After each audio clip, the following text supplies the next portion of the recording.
tell in the last video, I darkened my hair quite a bit. I just ordered it online. I love eSalon, by the way. They're pretty good with the color. And it only cost me 10 bucks. I mean, with their little promotions, and yeah, I mean, so much cheaper than going to get it done. And honestly, I get it done like an hour away from here. Well, not quite an hour, but I can never get in, and it's hard to take the whole day off, and so I just did it myself. And yeah, and then I straightened it today just because I felt like doing something different.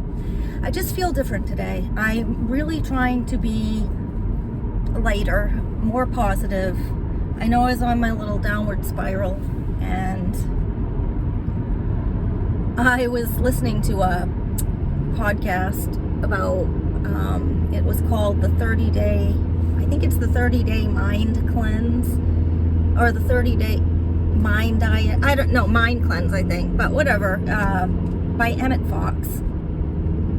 I listened to this cleanse thing, and then Emmett Fox has one as well, and I think it was based on him, so I think his is a 7-day, but this one was a 30-day or whatever. Point being that it's cleansing your, kind of like you would a diet when you cleanse your system. It's cleansing your thoughts.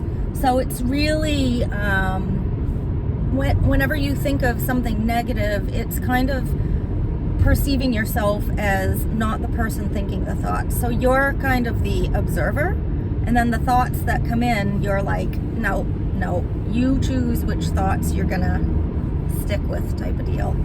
So I've been a little more cognizant of my thoughts. I woke up, I bought this new infrared mask.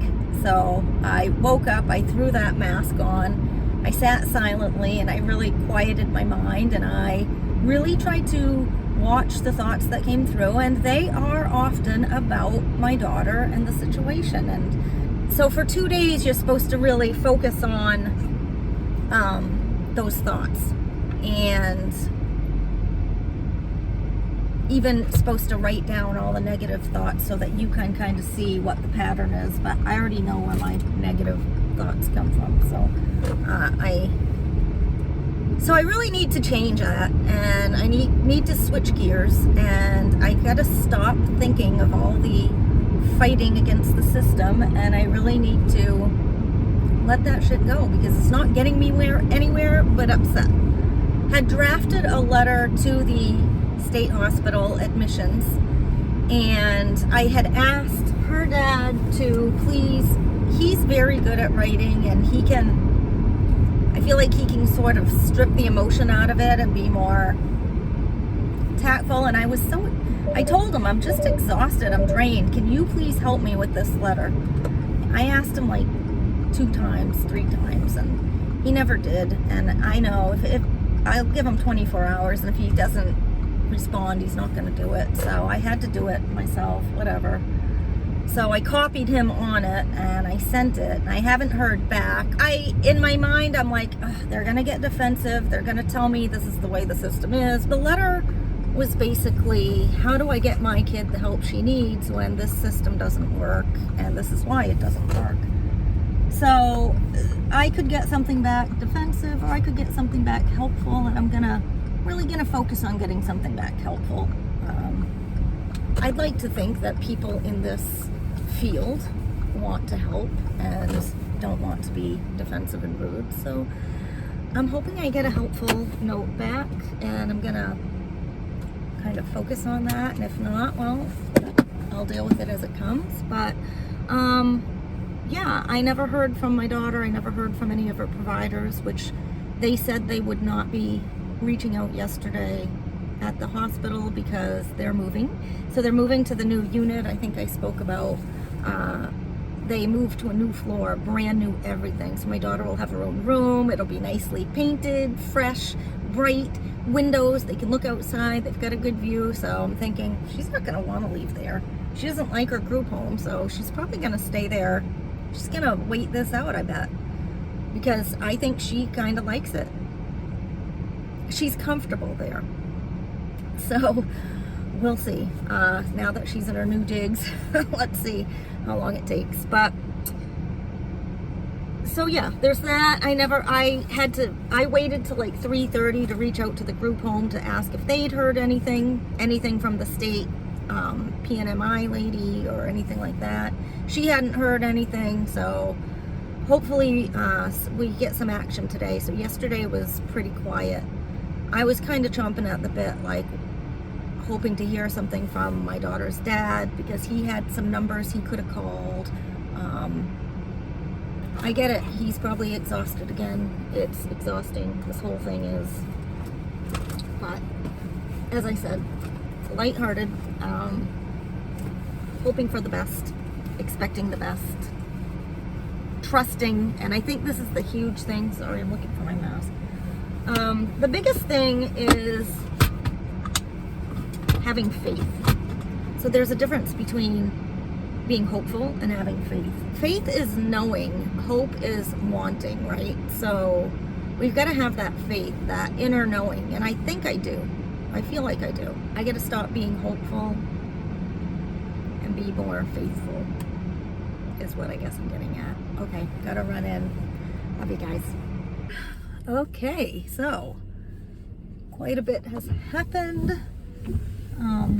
I'm leaving for lunch right now, but I heard back from the state psychiatric hospital, and they weren't defensive or anything like that. They definitely did say that most of their clientele have been court ordered, basically due to, it's basically the people that don't belong in prison, right? So it's the really bad cases, I guess, which kind of makes me think I don't want her in there with them. At the same time, they're the only people that can offer that level of care. Some of the things she did tell me did contradict what I heard yesterday. I've asked my daughter's father to read it and maybe come up with a response.